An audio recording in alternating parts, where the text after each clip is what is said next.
요한복음 12장 23절에서 26절 말씀입니다. 예수님께서 그들에게 응답하여 이르시되 사람의 아들이 영광을 받을 때가 왔도다. 진실로 진실로 내가 너희에게 이르노니 한 알의 밀이 땅에 떨어져 죽지 아니하면 홀로 남지만 죽으면 많은 열매를 맺느니라. 자기 생명을 사랑하는 자는 그것을 잃을 것이요 이 세상에서 자기 생명을 미워하는 자는 영생에 이르도록 그것을 간직하리라. 어떤 사람이 나를 섬기면 그는 나를 따를지니 내가 있는 곳 거기에 내 종도 있을 것이요 어떤 사람이 나를 섬기면 내 아버지께서 그를 존귀하게 여기시리라. 안녕하세요. 오늘 여러분과 함께 예수님을 따른다는 것의 의미에 대해 깊이 생각해 볼 글과 성경 기록을 준비했습니다. 네, 안녕하세요. 오늘 이 글과 성경 기록을 통해 그 길에 담긴 어떤 희생, 또 그 결과, 그리고 하나님의 약속까지 함께 살펴보려고 합니다. 네, 방금 읽은 요한복음 9절부터 좀 더 자세히 들여다볼까요? 예수님께서 자신을 한 알의 밀에 비유하시잖아요. 네, 그렇죠. 죽어야 많은 열매를 맺는다. 또 자기 생명을 사랑하면 잃고 미워하면 영생을 얻는다. 이 역설이 참 강렬하게 다가옵니다. 맞아요.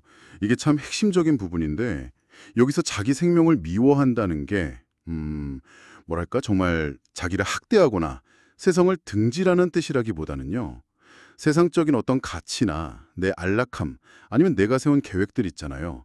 그런 것에 대한 집착을 좀 내려놓고 하나님의 뜻을 먼저 생각하는 그런 태도, 이걸 말하는 것 같아요. 아, 우선순위의 문제군요. 그렇죠. 미랄처럼 내 원래 모습이 완전히 깨지고 변화될 때, 그때 비로소 새로운 생명, 그러니까 많은 열매로 이어지는 거겠죠. 나를 섬기면 나를 따르라는 말씀처럼 이런 희생적인 내려놓음이 곧 따름의 시작인 셈이죠. 그렇군요.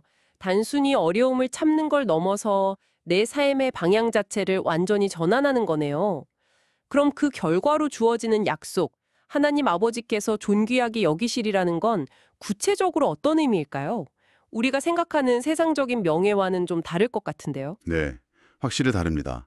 여기서 존귀하게 여김은 세상의 인정과는 차원이 다르죠.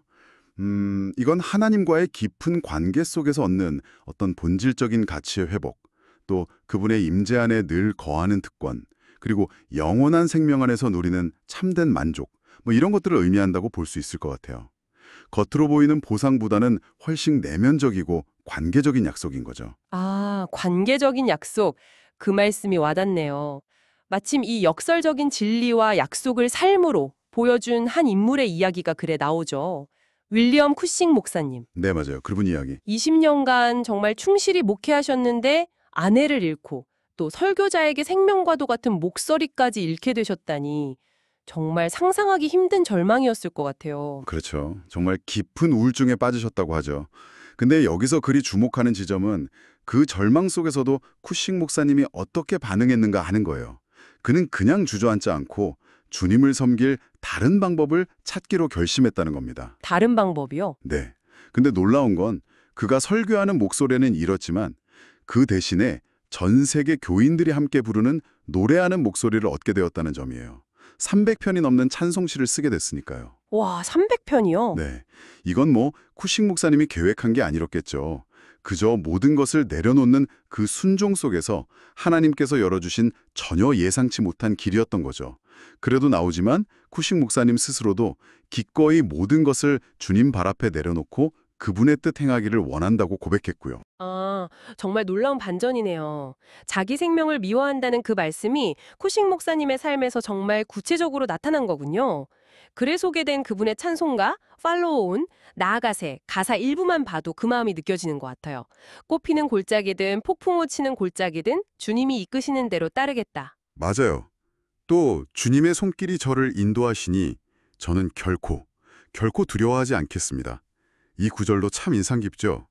상황이 어떻든 그 상황 너머에서 인도하시는 분께 집중하겠다는 결단이잖아요. 네, 정말 그렇네요. 그래서 이 모든 걸 종합해보면 오늘 우리가 살펴본 글과 성경 기록이 우리에게 주는 핵심 메시지는 이런 것 같아요. 예수님을 따른다는 게 삶의 어려움이나 고통이 전혀 없다는 뜻은 아니라는 것. 오히려 그 어려움과 상실 속에서 하나님은 여전히 우리와 함께 계시고 또 그분만의 방식으로 때로는 우리가 전혀 예상치 못한 방식으로 그분의 선한 뜻을 이루어 마신다는 거죠. 쿠싱 목사님의 삶이 그 강력한 증거가 되는 셈이고요. 그렇다면 오늘 이 나눔을 통해 우리가 각자 삶에서 붙잡아야 할 점은 뭘까요? 예수님을 따르는 길은 때로 미랄처럼 나 자신을 깨트리는 아픔이 있을 수 있지만 바로 그 과정을 통해 하나님은 더 풍성한 생명의 열매를 준비하신다는 것, 그리고 쿠싱 목사님처럼 예기치 못한 시련 앞에서 절망하기보다는 그 안에서 하나님의 인도하심을 구할 때 어쩌면 전혀 새로운 차원의 섬김과 기쁨을 발견할 수도 있다는 그런 희망, 이걸 기억해야 하지 않을까 싶습니다. 네, 정확합니다. 오늘 나눈 이야기들을 마무리하면서 청취자분들도 스스로에게 이런 질문을 한번 던져보시면 어떨까 싶어요. 지금 내 삶에서 그저 피하고만 싶은 어려움이나 혹은 잃어버렸다고 생각하는 부분은 없으신가요?